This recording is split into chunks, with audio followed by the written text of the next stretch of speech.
Hello, everyone. Welcome back to The Marino Show. I'm your host, David Marino, and today I'm joined by Deiondre Teagle. He's an actor, and he's made his writing and directorial debut with the short film Split Blood. He's also acted in the films Death Ranch and Painted in Blood, and others as well, so we'll talk all about that. Deiondre, thank you so much for being with me today. Yeah, thank you for having me, man. Honored, super excited. Yeah, I'm excited to have you. So I was telling you before we started the interview that I was looking at some of your work, and you do a phenomenal job, just seeing what you've done in your acting world so far. Tell me a little about how you got into acting and how you got to where you are today.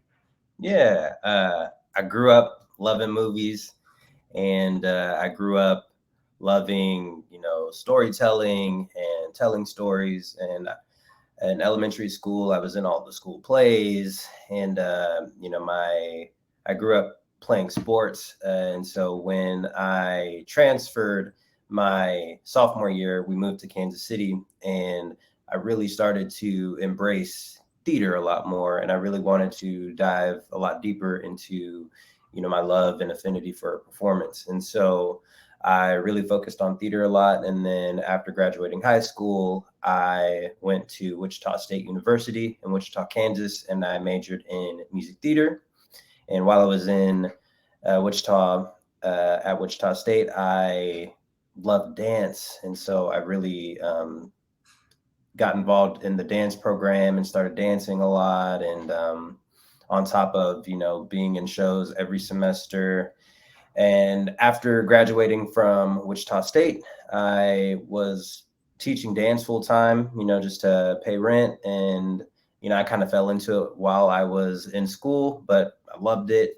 And it just worked out a lot. But, I still wanted to do film, and so booked my first feature in Wichita. It was, like a rom-com. And then I ended up booking Death Ranch, which filmed in Nashville in my hometown. And, just off of a whim, I was like, I'm shooting in my hometown, might as well audition. And ended up booking the lead role, and then kind of just, steamrolled from there. You have no idea how good it is to see you. Feelings mutual, believe me. You look like shit, little brother. Well, I feel like $1 million. I bet you do. Busted out of jail, you're laying low. Soon you're gonna have another chance at this. Positive they won't come looking for me out here? Not a chance in hell. We always said this was the perfect hideout. Nobody been on this damn ranch since Granddaddy died. Nobody but us.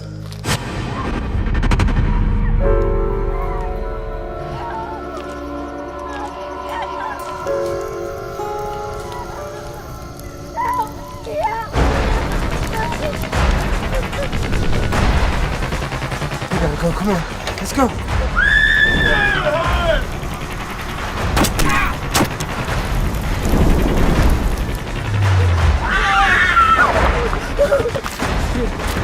You're gonna barbecue! I'm gonna guillotine good.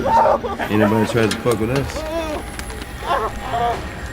they gonna have another thing coming.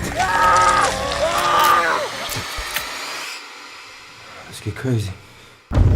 Girl I was with, where she at? They're gonna wish they never did this to us.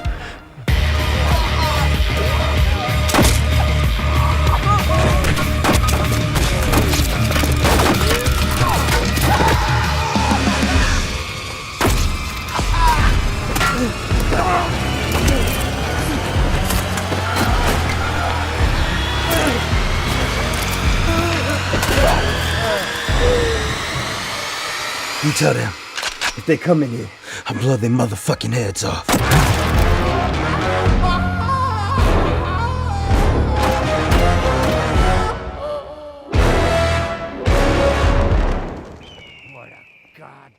I relocated back here to Nashville last year, May of 2022.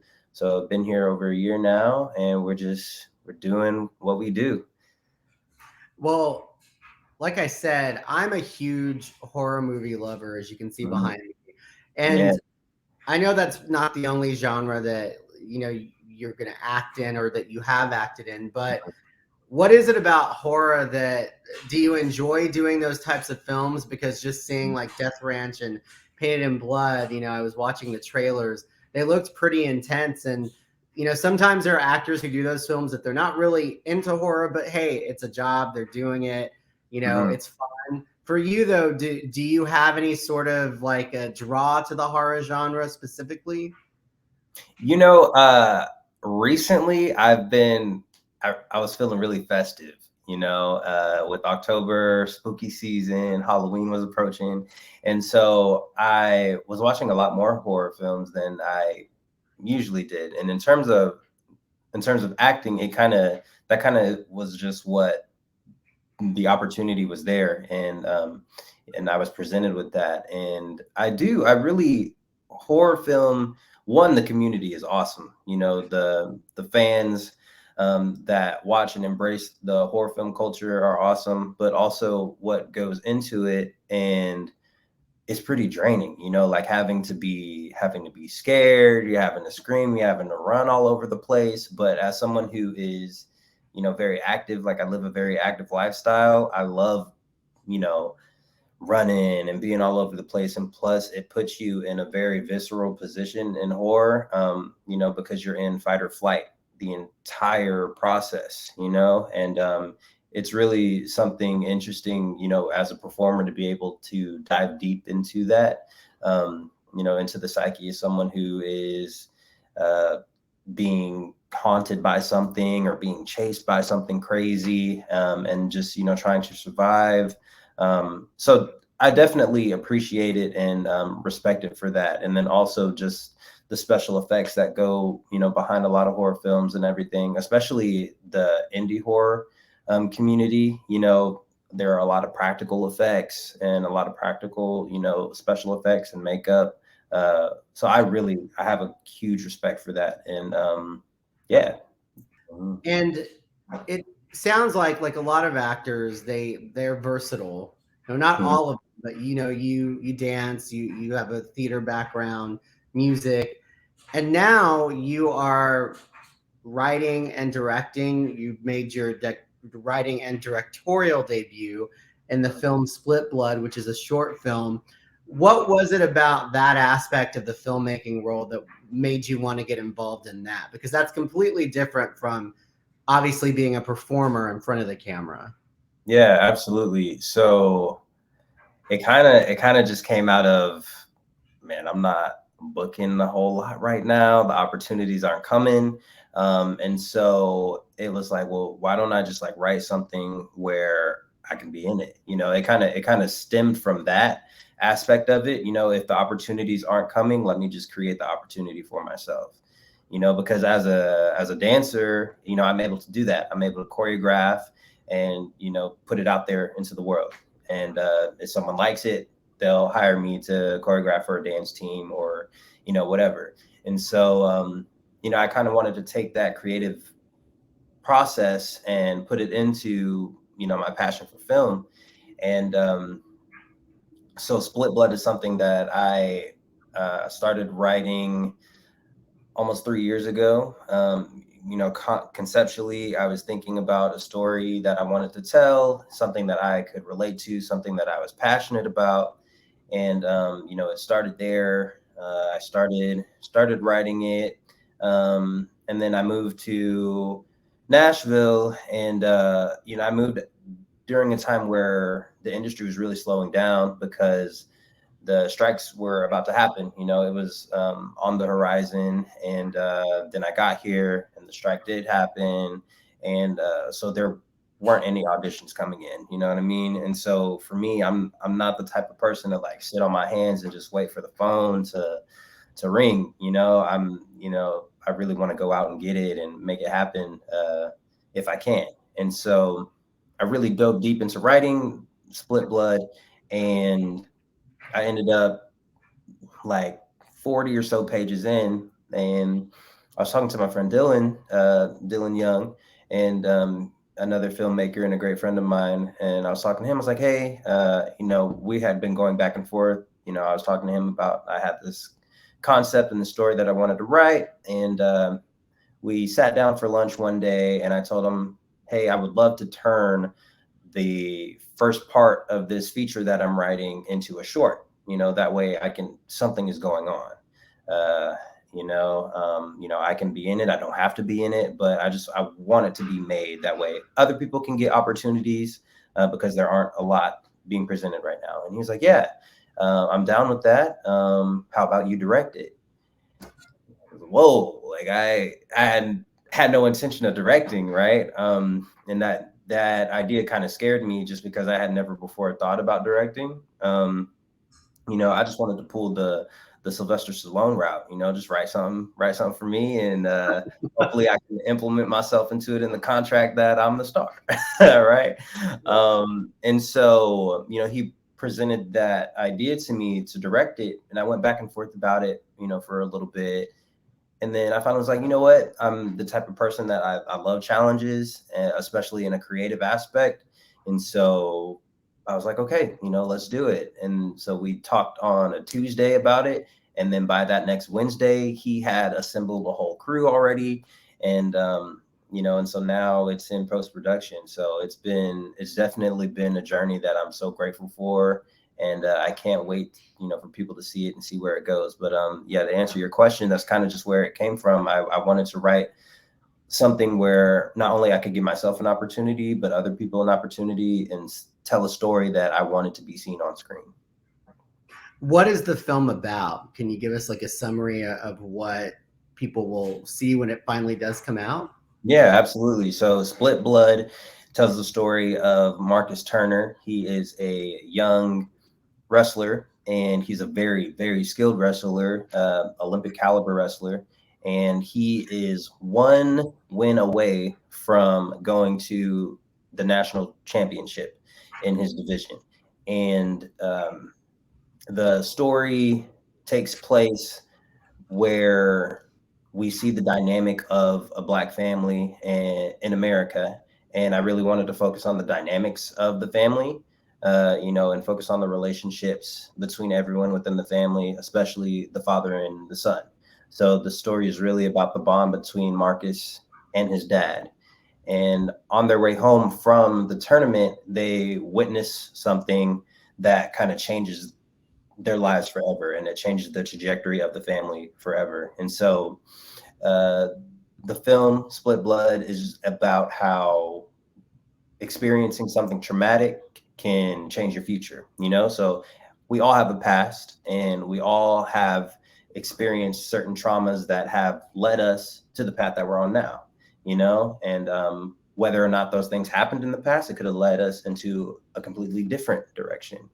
We all have aspirations, and we all have visions of, doing things in our life. But sometimes it can only take one thing to kind of take you off that track. And so I really wanted to focus on that in this film. And so that's what it's about. And I really wanted to focus on the bond between father and son, because, myself growing up, I grew up without my father in the picture, and I was raised by a single mother. And I really wanted to tell a story where it showed the relationship that I really would have loved to have with my biological father.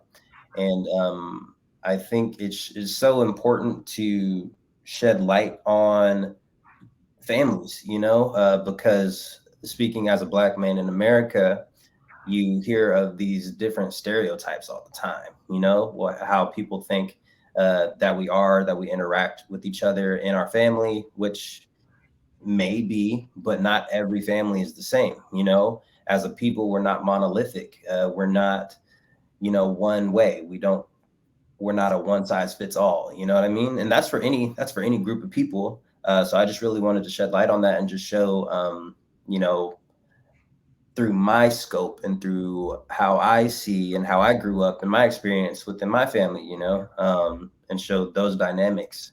So that's really in a nutshell what it's about. And I think what people can expect is to be moved in whatever type of way, be moved in the sense of having them think about certain things. We also in the film we touch on race, we touch on the dichotomy between people of color and law enforcement, and we also touch on expectations, and not just expectations from other people, but expectations that we put on ourselves. And I think it's really important, like representation in film, music, whatever the art is. And who better to do that than someone who represents that world? Just like, my world is going to be represented differently from, my group. And so Yeah. it's so important to put that out there. And, for you kind of seeing film and being so close to it as you are, Yeah. and, working in the indie world and just in general, I know you hear a lot of discussion in the entertainment industry about how today they're really focused on being more representative, whether that's for somebody of different color or, weight or, gay or whatever. From your point of view, though, being there, in the trenches in the filmmaking world, what do you see? Do you think that we need to do more? Do you think that we're moving in the right direction when it comes to telling those stories? Yeah, that's a great question.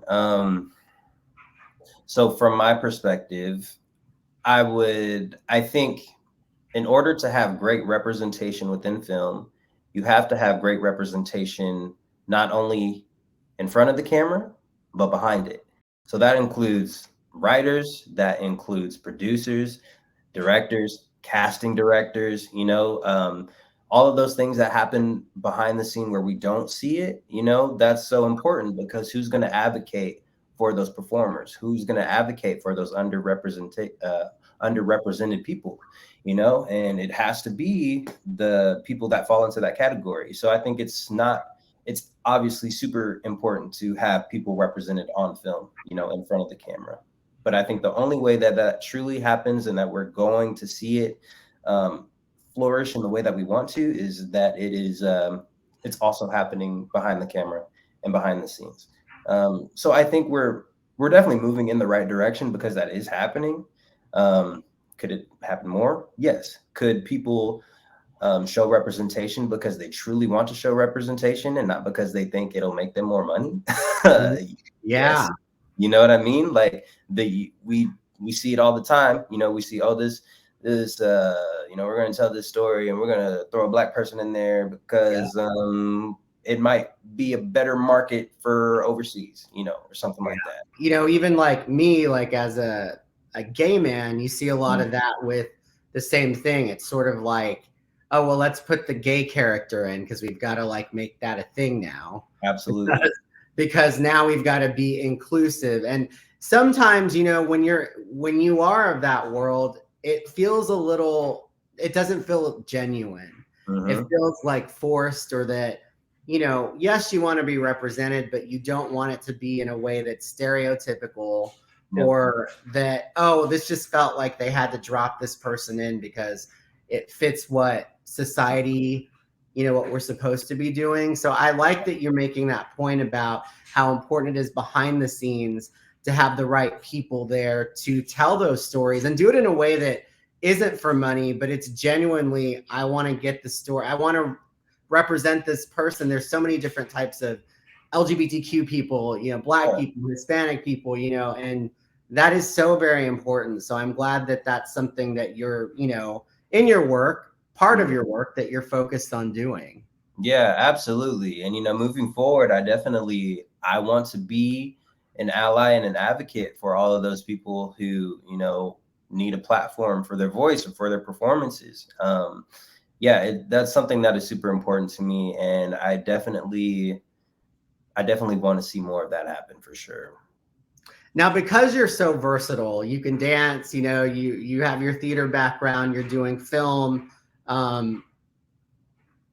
That sometimes could present a challenge in figuring out, okay, well, what do I want to focus on? Or maybe not. For you, when you look at your career as a whole, you know, as you move into the future, is there an area of that you see yourself ultimately zeroing in on? Or do you want to just be able to, you know, keep doing it all? You know, whether that's writing, directing, or acting, your dream, what does that look like right now for you? Yeah. So I think to start, I would like to say that film has always been the, you know, what I want, you know, to do, what I want to be involved in, what I want to do for the rest of my life. I majored in music theater because I grew up singing. I grew up watching music videos and dancing and all that stuff, you know, and so I really wanted to hone in on all of those skills and kind of grow in all of those aspects of performance, you know, because back in the day, like in, you know, the vaudevillian, you know, performances, they had to do everything, you know what I mean? They, and so those were kind of like a special breed of performers. And I really, you know, loved watching it, you know, like Sammy Davis Jr., you know, huge fan of him. And, you know, he, you always hear those stories of how like Frank Sinatra and Dean Martin, like they held him real close, you know, because they knew how dangerous he was. You know, he was able to, you know, do everything. And so I really wanted to not have a weakness when it comes to performance, right? Because I wanted to be able to do it all whenever I'm asked for it. But in that, everything that I have studied and trained in has helped me become a much better film you know, actor. And you know, dance, it helps me be super comfortable in my body, and it helps me to be able to express without words, you know. And singing, it helps me to be able to project and throw my voice however I need to, you know, for a certain role. And so all of those aspects of performance that I was able to train in through music theater has definitely helped me within film. Now, writing and directing is new to me, and I've been doing a lot of homework, and I want to get better at it. And I definitely think that we're in a time where that's necessary, you know, with all of the different ways that things are being created, and all of the different ways that your art can be seen. You know, now I don't, like I said before, like I don't want to have to always wait for things to be presented to me. I want to be able to create it, present it to other people. That way they can have opportunities as well. You know, but we're definitely in a time and in a space where there's so much art happening, and there's so much film happening and filmmaking happening, that it's just good to be able to do that, you know? So to answer your question, my dream would be to just do this full time, you know, to do this every single day for the rest of my life, you know, whether it be I'm, you know, writing and acting, or, you know, vice versa. I definitely want to act for the rest of my life, you know, just because I grew up loving movies, you know, like I said, I grew up without my dad in the picture, but like I grew up loving, you know, Denzel, Will Smith, Samuel L. Like watching these people, like they raised me, you know what I mean? And like all the things, like how I learned how to be a man was like watching, you know, these performances, you know, and taking those life lessons that they performed in those movies. And so that's, I want to be that for someone else as well, you know. I also want to spark that interest, and I want someone to see themselves, you know, in a performance of mine, you know what I mean? Because that's what happened for me, and that's what led me to the path that I'm on. So that's the dream, is just to be able to, you know, spark the next artist. And I have a lot of respect for, you know, people in the entertainment industry, actors, especially indie world, because I mean, it really takes a lot of hustling when you're starting out, especially and, you know, not everybody's going to hit it big, and that's okay. But sticking to it and acting, like, as I've interviewed a lot of different actors, and some of them have, you know, they've made some bigger films, some of them haven't. But the one thing they all have in common is that they love what they do, and they want to do it no matter what the payoff is. And so I always have a lot of respect for that, because you really have to hustle in that world, right? I mean, 20, like of different things. Yeah, 24/7. And it's so easy to get discouraged by not making it big right away, or not booking things right away. It's super important to stay consistent, not only within the work, but also it's important to stay consistent in remembering why you started it in the first place. If you started it to be famous or to be rich, like, you're not going to be doing it forever. You know what I mean? But if your intentions are, to just be involved within the work and make meaningful work, that's a different story. But yeah, like, it's not all glitz and glamour. It's like, it's hard.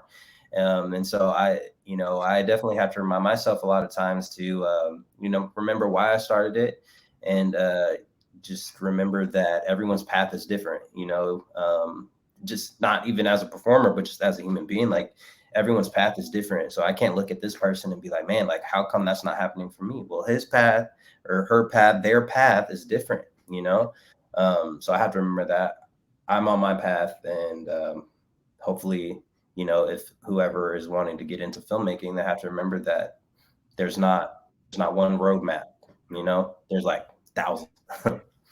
Yeah.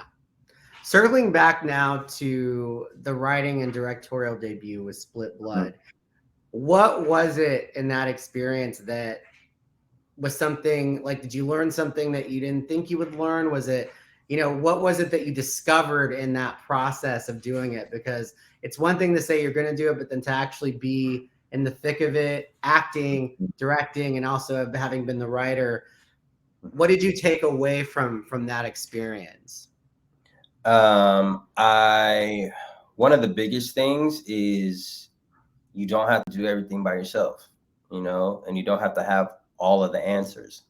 In the indie world, there are a lot of people that are directing and writing and then basically having 1 to 2 people crews, but I was blessed and fortunate enough to have, a nice crew around me. And, so in that environment, I didn't have to have all of the answers right away. Everyone was coming to me for the answer, but I was able to, rely on other people and have them have my back, so I really had to trust in the saying of, you're only as good as the people around you. And I had great people around me, you know what I mean? So I definitely took that away from it. I'm a huge empath. And so I also learned that it's okay to not check on everyone like every second of the day. Everyone was, great. But in my mind, it was, because directing is just, it's management. You have to get real good at management, time management, and, managing people and everything like that. And in the sense of, they're going to be coming to you to know where we're going next, right? So I really learned a lot about myself in that aspect. Like, how do I handle stress? And the way that I kind of handle stress is like knowing that everyone is okay.